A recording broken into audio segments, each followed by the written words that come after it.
need support staff to clear the room. Stand up and walk now. Hello and welcome to The Watch. My name is Chris Ryan. I am an editor at TheRinger.com, and joining me on the other line, as always, it's Andy Greenwald. Hey, buddy. Hey, man. What's up? It's Thursday. Hey, champ. Andy, we have a fun show today. We're going to talk a little bit about some big moves from the big homies in Silicon Valley. Apple just putting the chess pieces on the board. That's the whole day today is chess moves. And just to continue with the theme, we're also going to talk about, I would go as far to say it's our new favorite show, Queen's Gambit on Netflix. So some entertainment, business news in the top, and then we're going to get into Queen's Gambit, the Netflix series, in the second half of the show. Let's get into it. Touch your clock. This episode is brought to you by Anytime Fitness. We may talk a whole lot about sports, but when it comes to keeping fit ourselves, there's definitely room for improvement. I hit this point early July. I was just like, I am not in good enough shape. I started trying to walk at least 15,000 steps a day, or hiking, or just anything to keep my legs moving. Now it's the end of 2023. I feel great. I had a physical 3 weeks ago, and the guy was like, "You're doing great. You're doing better than you were 3 years ago." I felt great. Whatever your goals are, progress is possible thanks to Anytime Fitness. Get a personalized plan and support from an expert coach anytime, anywhere. Visit anytimefitness.com to try Anytime Fitness for free. Start to train for your life. Terms, conditions, and restrictions apply. See website for details. This episode is brought to you by State Farm. From your morning podcast to your afternoon playlist, State Farm knows you personalize your entire day. And that's why State Farm helps you personalize your insurance with the State Farm Personal Price Plan. It offers coverage options that help protect what you care about most at an affordable price just for you. Like a good neighbor, State Farm is there. Prices vary by state. Options selected by customer. Availability and eligibility may vary.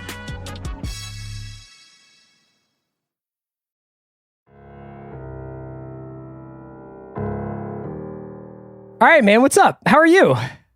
How are you great. doing? Are you keeping it together? Oh, we're going to start with personal corner. Yeah, to the extent that you feel comfortable sharing, sure. This is in a lot of ways like when we get to talk to each other. That is true. That's only because you blocked my number. I'll put it this way. We're going to talk about it in detail at the end of the show. Do I like Queen's Gambit on Netflix because of its brilliant direction, its fascinating story, its compelling performances, its stunning production design? Or do I just spend the whole time fixated on the giant candy-sized glass bottle of tranquilizer pills? Yeah, which it's a really feature good heavily show. Yeah. in the show.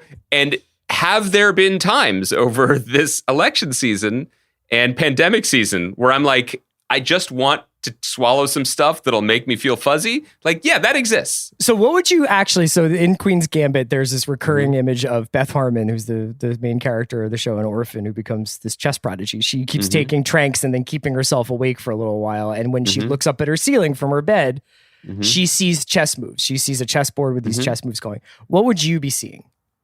Well, there was a period in my life when I can't say it was with the help of, off-brand green tranquilizer pills, but it was definitely with the help of green Yingling bottles, where I might not be able to drift off to sleep right away. And what I would do would be lie on my back and think about the jerseys of the 2000-2001 Philadelphia 76ers. Right. And just try to name all the guys and think But then I'd also be like, I think Aaron McKee and Allen Iverson are really friends. I really think they care about each other. You know what I mean? I feel like George Lynch isn't just a defender in the paint. I feel like he's a defender of these guys in real life. So making these very charming, we're all friends stories about people, that's my chess.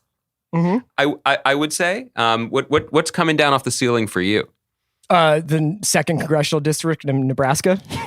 That figures very strongly for me too. I'm leaning into it. I'm leaning into the chaos of just let's go. Let's get the map up.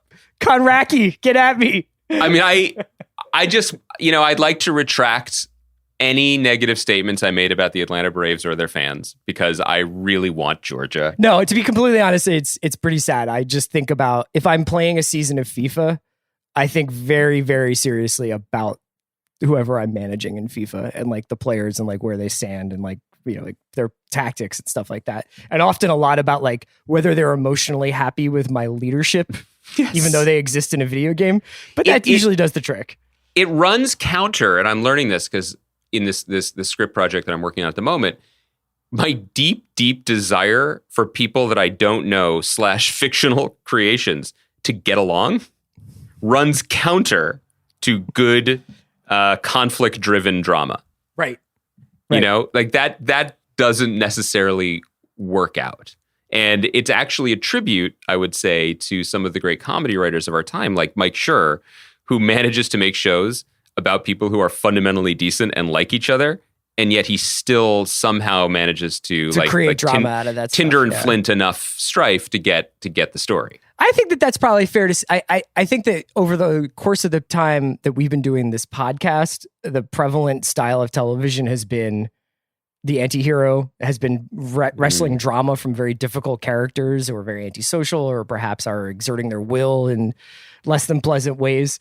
But I think leading up to that for a lot of television was about, although they had slight differences, these people like to go to the bar together. These ladies, they're golden. This is really the magic of podcasting, Chris, because look at us. We're finding something here in the moment. We're like, it's like free jazz. It's all happening. We're riffing. And you're speaking to something that is so essential to long form entertainment. And that specifically, I mean, TV shows. And you don't necessarily have to do this in movies, although when it happens, it's really nice. And we could cite all kinds of examples, but generally you're in and you're out. So you could spend time with more prickly people, or you don't need to bend the curve towards understanding them or empathizing with them. But in TV, the investment is such. You kind of have to like them, And I think that there are people, and we're going to have them on to yell at us, but our pal Sam Esmail has been taking issue very loudly in private messages with some of our perhaps election / pandemic fueled desires or yearning our for regressive television of yore. Attitudes towards the art of television. He doesn't like this at all. He's very angry at us. And yet we can joke about how we want shows that are like not taxing so we can do the laundry. But I don't really think that's what we're asking for all the time.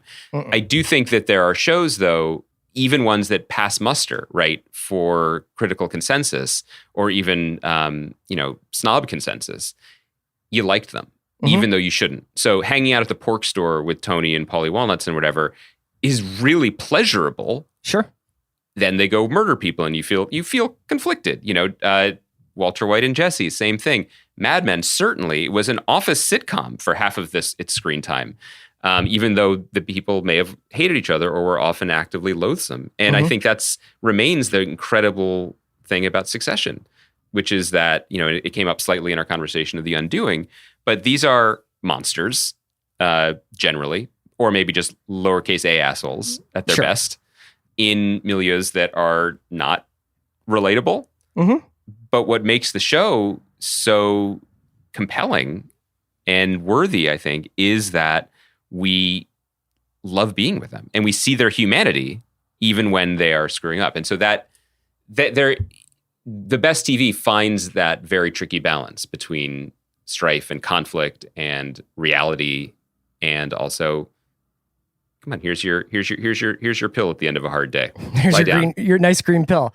Lie down. We are going to get to Queen's Gambit, but I thought we could spend some time talking a little bit about some of the headlines. Andy's just been the great aggregator has returned. The great blogger of our time, the quiet man. My text feed is essentially like the Entertainment Weekly, or it's like a trade of its own. Because Andy gets up, he gets a little bit of that Colombian in him, that dark roast. Coffee. I prefer a lighter roast. Thank you very much, Christopher. And he just starts firing off links. So I want to give a dealer's choice here, because I think I do want to jump in and just give some context. There's a bunch of Apple stuff that I want to talk about, but go ahead. Yeah, just to say, there's not much I can do when I'm also monitoring a social studies Zoom, but I can aggregate. You know what I mean? Like that feels like I'm putting something into the world, specifically your world. And I don't want to cause any more friction between us. Obviously this has been a challenging time for our relationship because you are bearish on the 2nd Congressional District of Iowa. Well, I think J.D. Schulten has a chance.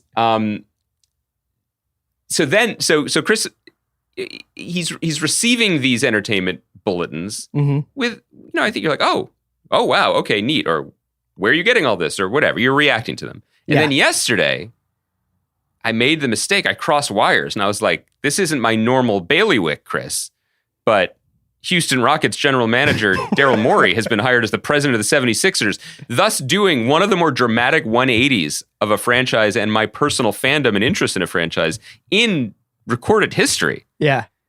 And it was crickets. It was crickets. Well, that's because I was podcasting about it. Well, that's what happens when you try to bring the heat to an insider flamethrower. I know.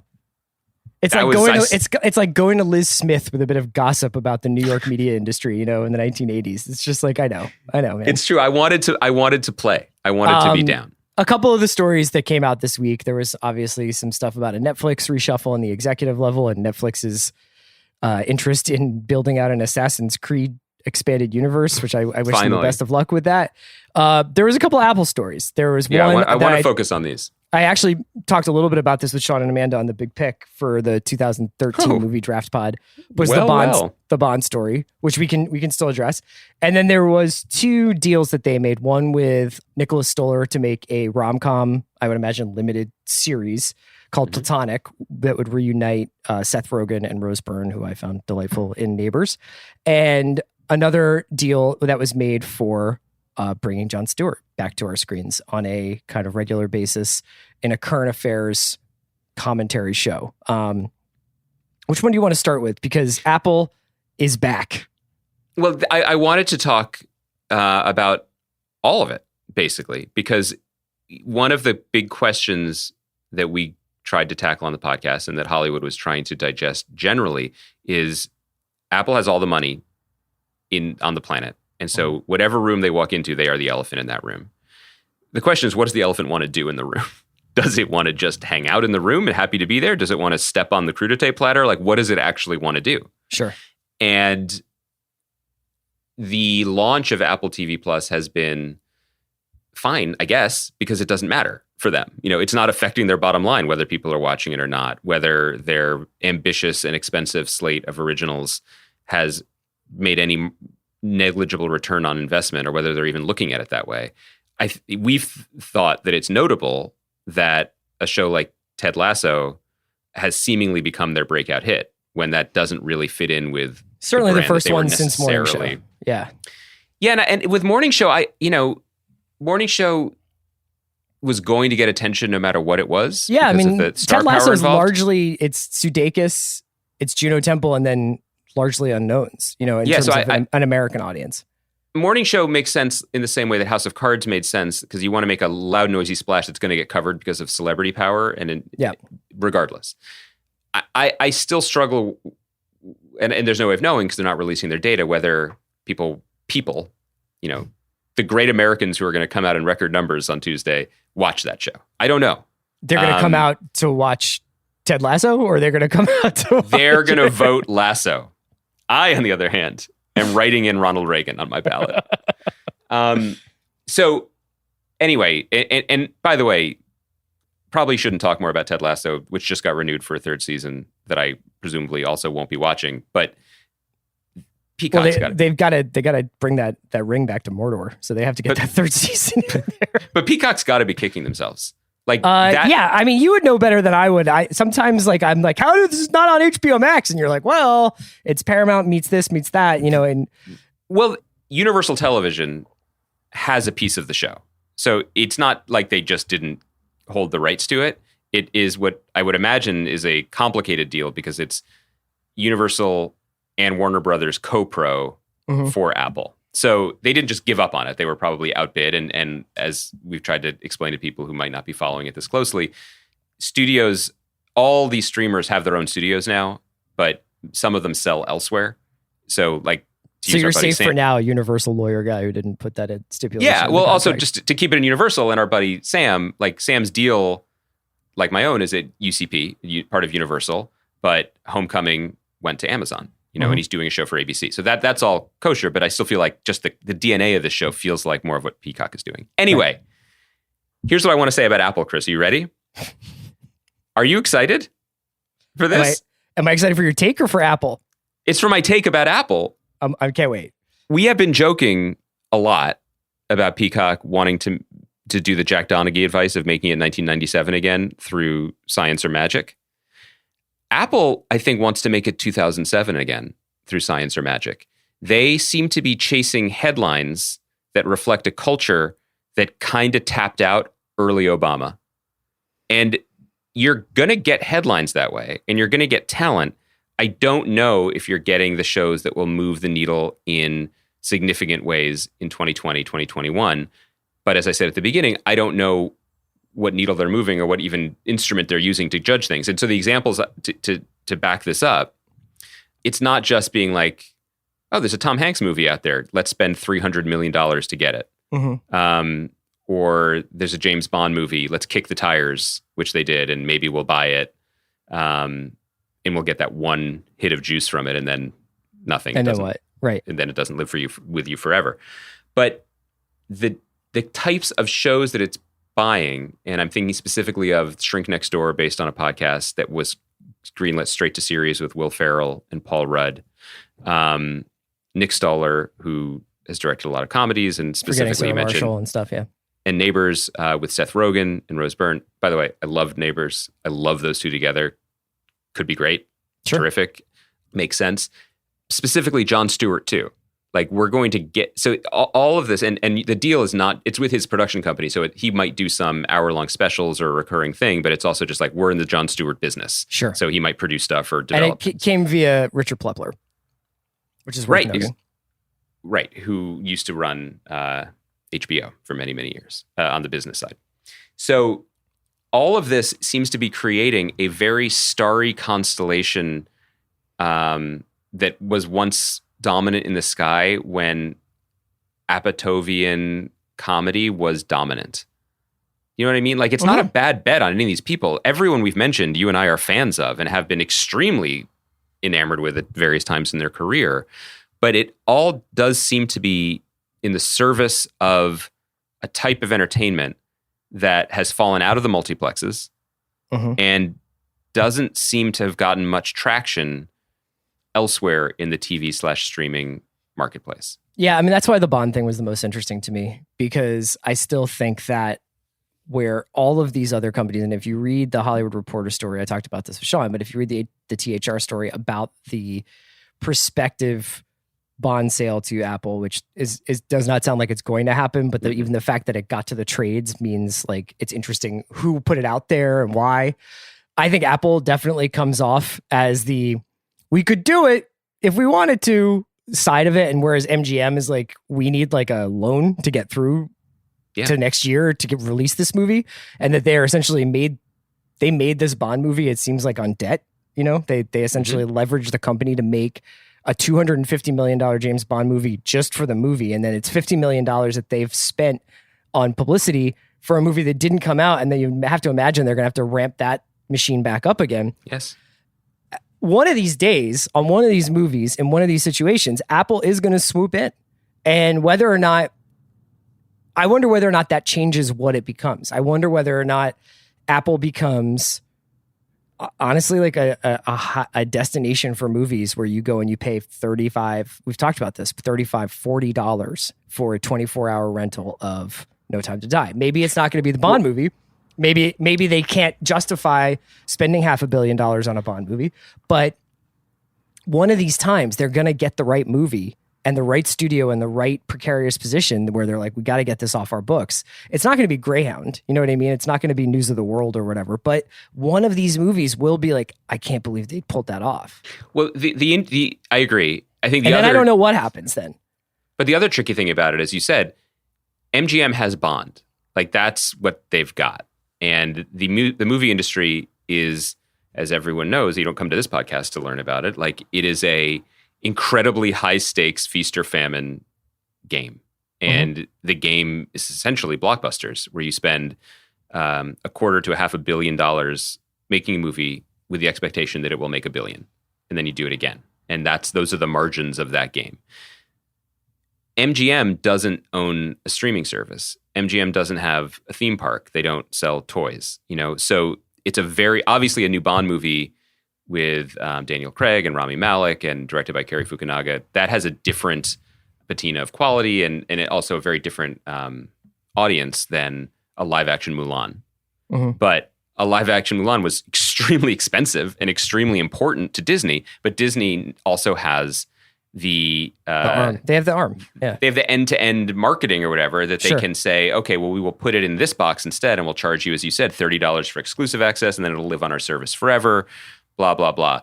They can't, the numbers just don't work for, I mean, Apple could spend $500 million on it, but MGM would be giving up if they did. Yeah.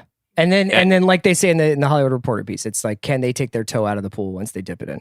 Once you teach people that this is how you can watch a Bond movie, that this is how you could watch Wonder Woman, that this is how you could watch whatever, Black Widow, do they want to go back to the theater? And what happens if, I think the thing that will determine it is obviously the thing that's determining everything, which is COVID. And if movie theaters don't open up next year for a variety of reasons, whether they've all gone out of business before they can anyway, or whether there's just not a confidence that you can go into a room with people coughing while you're watching a movie and not worry about like getting fatally ill.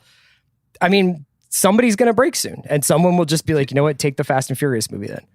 The other thing that's worth keeping an eye on that I thought was notable in its inclusion in the THR story was the hefty back ends that are promised to stars and directors, profit participation, basically. Right. This is an extremely old practice. It's very normal.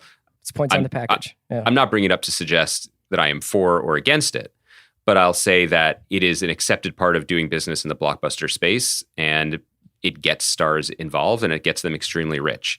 And part of the story was that one of the things that wouldn't be accounted for if they sold the Bond movie to Apple is that Fukunaga, Craig, and Rami are promised profit participation or box office bonuses. And my assumption is those deals probably have some sort of pay or play. Like if the movie tanks, they still get a certain something payout because they probably took less upfront or whatever it was. Sure. And as movies go into streaming or as movies are just subsumed into entertainment conglomerates from start to finish, that removes the back end. And that's something that has already happened in television. And it's affecting things. Do you view that as a good or bad thing? As a writer-producer, right, it's a bad thing. Who is excited about residual checks when they appear. Well, are you saying that would affect residuals, or is it purely? For me, it's so they're different things. You don't get movie stars don't get residuals on movies, but they get them if they play on TV, right? Not necessarily. Producers would, but what I mean is in the sense of getting involved with something or with someone with the promise of later profits. It's not a one-to-one comparison. But I'll use I statements, and I am very happy and very content. But if I had created a show for the USA Network 15 years ago, rerunning that show on the USA Network would have been a huge part of them getting it. Yeah. Right? Yeah. And obviously it would have demanded a different show and blah, blah. It wouldn't have been a 10-episode thing. But that was part of doing business, was not just that you were fairly compensated at the start, but that it would live on. And then when USA sold it to Netflix, it would be a secondary sale. And when they sold it around the world, it would be a tertiary sale. And increasingly, if you sell a show as a writer or as a producer to Netflix, it's one and done. It's one because check. They buy it for the whole world forever. Right. And so they pay 125% or whatever. And I am both too green as a participant in the industry and not versed enough in the financials to comment one way or another if that's affected people's decision making, because people are generally just grateful to work and get paychecks. But if movies start to become end to end, they have been. So the Hemsworth brothers' participation in Extraction, right? I'd be very curious what his paycheck was in that movie versus a Thor movie. So the thing that jumps out at me when you describe all this is how many movies I love who have the same genesis story of, we would not be able to get this movie made were it not for the participation of this star. This star agreed to come on for scale, and obviously points, were the movie to do well. This is essentially Harvey Keitel in Reservoir Dogs, Eric Stoltz in Kicking and Screaming, all the big stars. No, but I mean, that's essentially how Usual Suspects got made. That is essentially how Reservoir Dogs got made. That is probably a lot of what the Blumhouse model is to have Kevin Bacon or Ethan Hawke do a movie, probably not get a ton of money, but when that movie is made for $5 million and makes 65 or 70, Ethan Hawke does very well off of that. Like that model is what a lot of modern movie making is, because otherwise stars are going to be forced to choose projects that they know are bona fide hits. And then you're going to start getting a very homogenous product, more homogenous than we already do. I would love to get a real Hollywood fixer on to talk about this, because I think that's really interesting. My guess is, and this doesn't answer the whole question, but maybe a piece of it, increasingly you'll see stars join a project and immediately become a producer or an executive producer. Yeah, I guess that's already happening, right? And what that would do, like for example, Palm Springs, the Hulu hit from this year was the hit at Sundance, right? The last film festival of the world. And they sold it for a record amount of money at the festival, because that was the goal, for it to be then released in theaters by Neon and on Hulu by Hulu. It never went to theaters. But because Andy Samberg and his Lonely Island partners were producers, they were party to the paycheck that they got initially. And then I don't know, then is there a secondary, maybe someone with better intel than us can then comment on this. When they make the decision a few months later to say, we're going to forego a theatrical release, are there payouts that have to be made? Does Hulu have to buy out its theatrical partner? I don't know, resulting in more money. But I hope people don't mind being in the weeds with us, because when stuff like this starts to affect the decisions that are made creatively and what gets made, I think it's worth pursuing. Let's take a quick break, and when we come back, we're going to talk about Queen's Gambit on Netflix. Not Assassin's Creed Expanded You? This episode is brought to you by Mint Mobile. New Year's resolutions are fun the first couple of weeks. Then you kind of maybe conveniently forget about them halfway through January. No shame. It happens to us all. But this year I have a foolproof plan, at least when it comes to saving money. Just switch to Mint Mobile and you're done. Goal accomplished, because for a limited time, their wireless plans are $15 a month when you buy a 3-month plan. The great thing about Mint Mobile is there's no jaw-dropping monthly bills or unexpected overages, and all plans come with unlimited talk and text. Get this new customer offer today at mintmobile.com/watch. Additional taxes, fees, and restrictions apply. See Mint Mobile for details. All right, Andy, we're back, and this is going to be a pleasure to talk about, because a bunch of people on our Facebook page, a couple of friends have texted me about this over the last couple of weeks, where they're like, have you seen Queen's Gambit? Have you seen Queen's Gambit?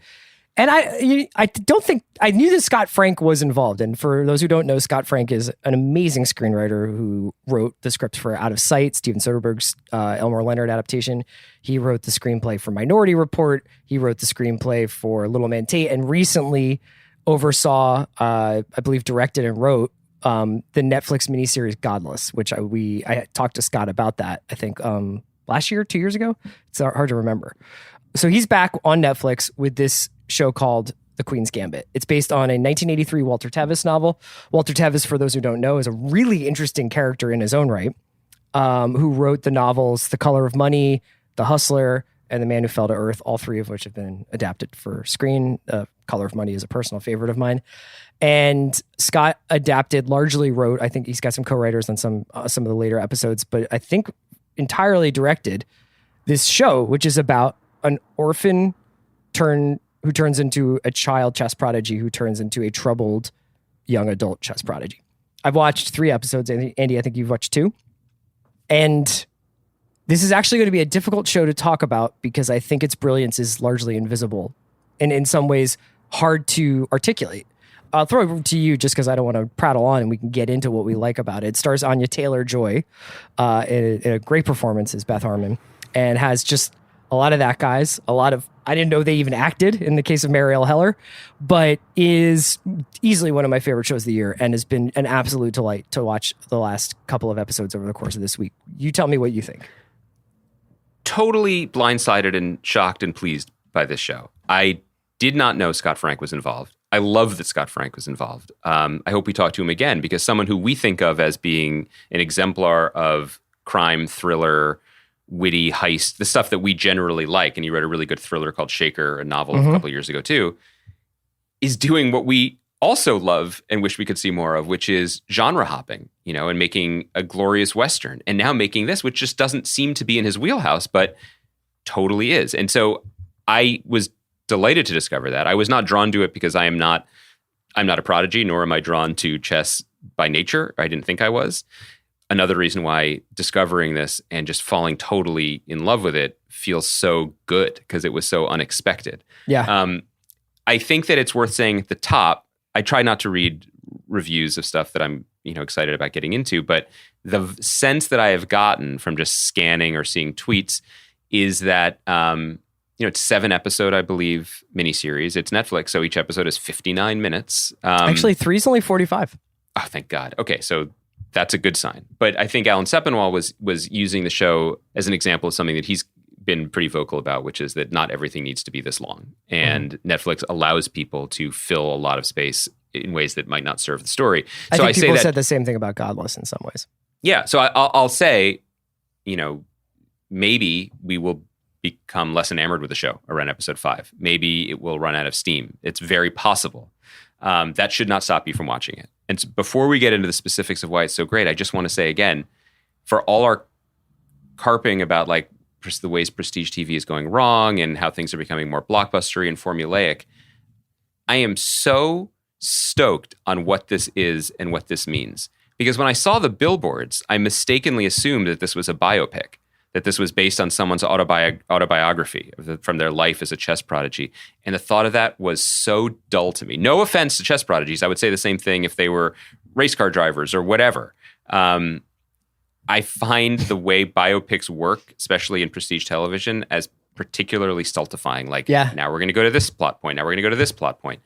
And it's not that. As Chris said, this is Scott Frank taking a book that has apparently a legion of admirers and fanatics, but one that I've never heard of, by an author that is, again, adored by those who know him, but not a bestseller by any means. And he passed away a few years ago.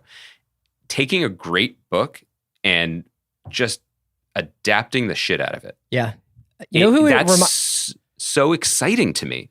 When I was watching it last night, I was trying to think, because the first thing you wrote to me when you first started watching this was Scott Frank is directing the shit out of this. And I think you were like, is Scott Frank the best director in the world? I can't believe how well this is directed. It is gorgeous. Oh my God. And so little is happening. So little is going on. There's so little setups in terms of, there are so little sets, I would say. I think that there's a real economy to moving through Beth's world. Like when we're at the orphanage in the early episode, in the first episode, it's just like, here's the bedroom, here's the janitor's basement where she learns how to play chess, and here's like a classroom. It's finding the most amount of space and the most amount of interesting ways to look at a limited world, a limited sort of canvas. And I was trying to think of what it reminded me of, because there are some dazzling wonders and there's some incredible moments of hallucination on Beth's part where she starts seeing these chess pieces move when she's robo-tripping at night. But I was like, what does this remind me of? And I know this is going to sound weird because it's not something that I think is slap it on a poster. It reminds me of Sidney Pollack. It reminds me of being in the presence of someone who knows exactly where to tell you what to look at and does not underestimate the intelligence of his audience. And that's what I think Scott's doing here. I have gotten conditioned for a variety of reasons while I've been watching TV this year, I think for good and for better or for worse, to expect trauma in every fucking corner of any story I'm watching. I am waiting for the father who gives a look over to his daughter to be a sexual predator. I am waiting for every interaction to wind up in some sort of place of sexual violence.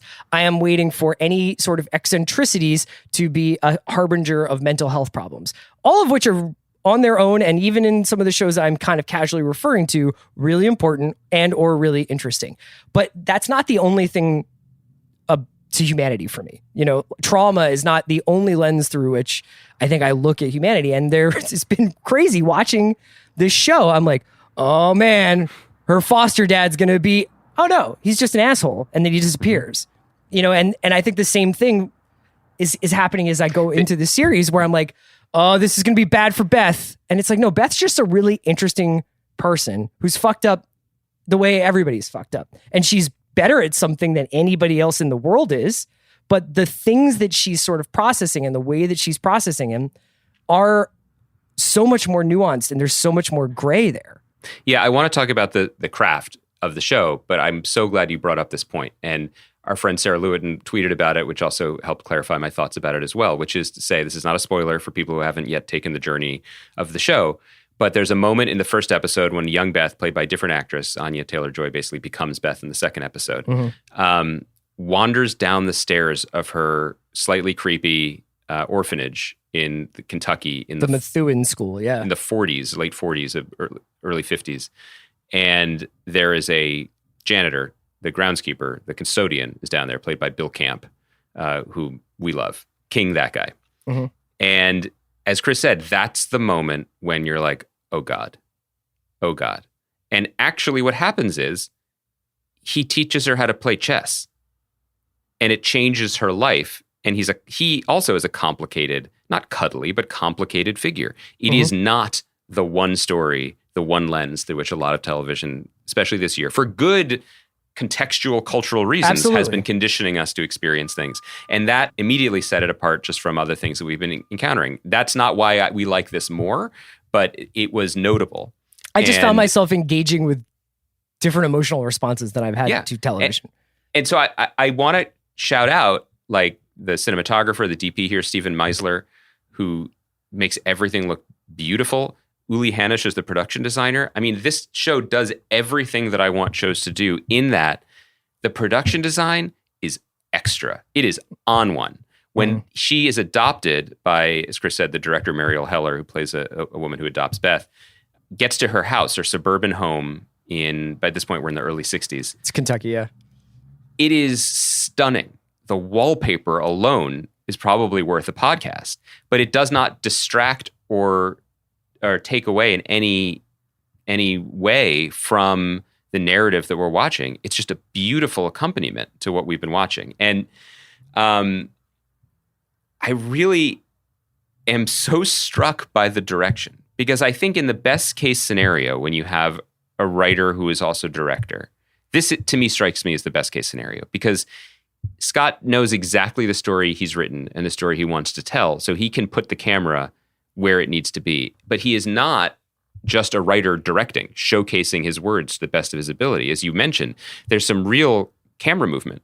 He is the king of the dollies. They're beautiful dolly shots every time she enters a building for the first time, where she's slightly out of frame. Yeah, man. Wait till she goes to Vegas.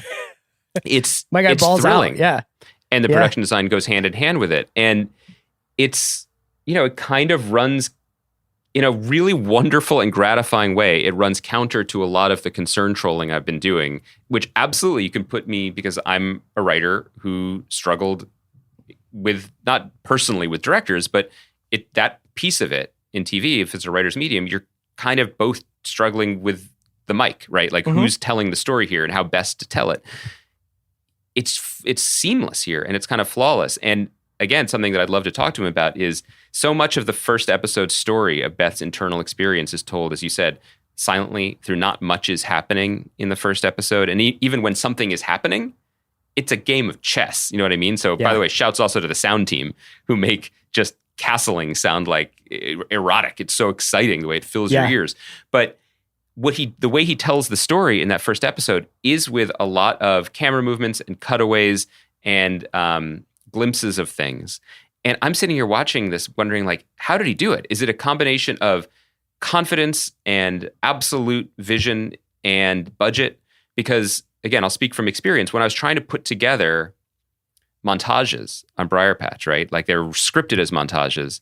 We generally didn't have the time to, let alone the budget, to be like, now I need to do a camera setup of her hand taking this glass. Like a bunch of inserts. Then I need to do, or we had Chris has used the term correctly, exactly. It's inserts when you go from the macro to the micro. And what we did do barely was build in a day of insert day, where the C camera team was in the corner of our stage with detritus from all 10 episodes. Of people picking stuff up. So in episode 6, when Alan Cumming looks at his watch, that's not his hand. That's not his arm. That is Jono, our AD. That's his arm, looking at the watch. When Peter Stormare was on Briar Patch dipping an egg roll into queso. Nobody wanted that insert. I insisted on it. That is my vision. That was not Peter Stormare's hand. That was me at like 10 p.m. Not my hand, but talking to one of our camera guys, being like, "No, swirl it in the cheese." And even then, it's catch as catch can and piecemeal. You know what I mean? Like there is a fluency here that I love watching, where it just seems like I'm sure this isn't the case in practice, but it feels that way. That everything that they shot is what was intended, and it's lit the right way. Yeah, it kind of reminds me of The Crown that way. Like when the crown is just flying, it feels like you're like, did you just have all of this in your fucking head? Like, how did you just hit this? Every single person is on the same page with you, and there is no wasted shots. It's so high class. Yeah. It's just a classy way to experience something. I don't want to get too specific because you haven't watched episode 3 yet. I think that if you watch episode 3 and you see the relationship between Beth and her foster mother, that's what I'm talking about when I'm talking about like the really idiosyncratic, very human, very specific depiction of a relationship. People have complicated relationships with their moms. Some people's moms have an outsized impact on who they are, for better or for worse. But I have not seen a mother-daughter relationship like this in a while, where it wasn't like, here's how my mom fucked me up, or here's how my mom was an angel. This is like this person who clearly did not adopt Beth for entirely altruistic reasons, but they arrive at some kind of bond, and it's not sentimental and it's not saccharine. It's just so well done. I really I hope we can keep watching it over the next couple of weeks and talk about how it winds up concluding. We'll have Mandalorian and a bunch of stuff coming in the next couple of weeks and some great guests. And hopefully we can get some folks from Queen's Gambit to join us. Are you a chess guy, Chris? What's your chess history? That was, can I say one more thing? Not a chess guy. Yeah. But throw me off of, give me the Felix Baumgartner suit and drop me into a world. Don't explain anything to me. Don't be like, here. No, for people who don't know what the Sicilian defense, it's this. There's no single character in this movie, in this show, with the exception of Beth's mom, who's ever like, what are you talking about? Or I don't understand. And when that person does say, I don't understand, Beth's usually like, well, you don't understand chess. And that's the end of the conversation. And it's just awesome to see a show that's just like, you are now dropped into this and you are going to understand the drama, even if you don't understand all the verbiage. Yeah. And the last thing I'll say about the verbiage is that what's cool is watching expert screenwriters like Scott Frank, who is in an elite tier of screenwriters. I mean, you mentioned some big movies, but he's been rewriting all your favorite movies for 20 years. I mean, the guy came in and did Logan. I mean, he's a lord. So what's amazing and interesting is to watch people who are screenwriters develop like painters, meaning he doesn't have to paint all the time anymore. Yeah. What's kind of cool about the show is that it's not a dialogue-driven show at all. I mean, we have in Beth Harmon and in Anya Taylor-Joy both a character and an actor who excel in silence and do their best work processing internal. But what's so cool about it being Scott Frank writing a relatively dialogue-light show is that when the characters do talk, it's darts. It's all darts. I was in preparation, because sometimes I like to prepare a little bit, Chris. I don't like to let you know, but people are talking about my preparation recently. Yeah, they're responding. It shows. It shows. I was revisiting a little of Mando season 1. Okay. And there's a moment in the Bill Burr episode, which I can't believe we didn't talk about at the time, where he says something to the dude with the big head, the alien with the things coming out of his head, whatever. Is it about free speech? He's like, he's like blue aliens. We got to protect are stand-up. the worst. Yeah. They're the biggest snowflakes. No, he's basically like, that's your sister back there. You're gonna sell her out. And he's just like, says something like, don't ask me about family. Like there's just something leaden is said in response. And Bill Burr's like, oh, that's how it is in that family. Shouts to Principal Rooney. I'm sitting here being like, the alien should be like, we're not that close, or something. Like, give me one little gem that makes me think like someone back there is in the control booth riffing. Scott Frank could do that when it's needed. He just doesn't always do it. And like, that's that kind of sit back and relax. We got this. auteur-driven storytelling that feels really nice. I think that the thing you're describing is when you are sincerely on the edge of your seat because you don't know what someone's going to say. Mm-hmm. You know, we're so conditioned to be like, when will we find out what Watchmen is about? When will we find out if this or that happens? But you're actually, like, through the POV of Beth, getting to know people. So I have no idea what Walter Scheibel is going to say when Beth says, you know, I want you basically to keep teaching me chess despite the fact that I've gotten in trouble for it. Or I have no idea what her mother is going to say when she explains what it's like to lose a chess match for the first time. And that's actually, like, it keeps you engaged in even the most pedestrian scenes. It's just A-level writing. You're exactly right. It's cool. And this is what we look for because neither of us was checking for the show. And it's number one on Netflix. I mean, take that for what it is, but like it's stayed there all week. It's number one on Netflix. So people are checking it out. This is, I mean, we can just keep shoveling praise onto it and no doubt we will, but like more of this, please. Like, Yep. I just think that instead of, we've been criticizing Netflix for a lot of its decision-making and a lot of its cancellations and its investment in seemingly quote unquote the wrong things. But please in your reorg, Bella Bajaria, please keep a slush fund. The Scott Frank Fund.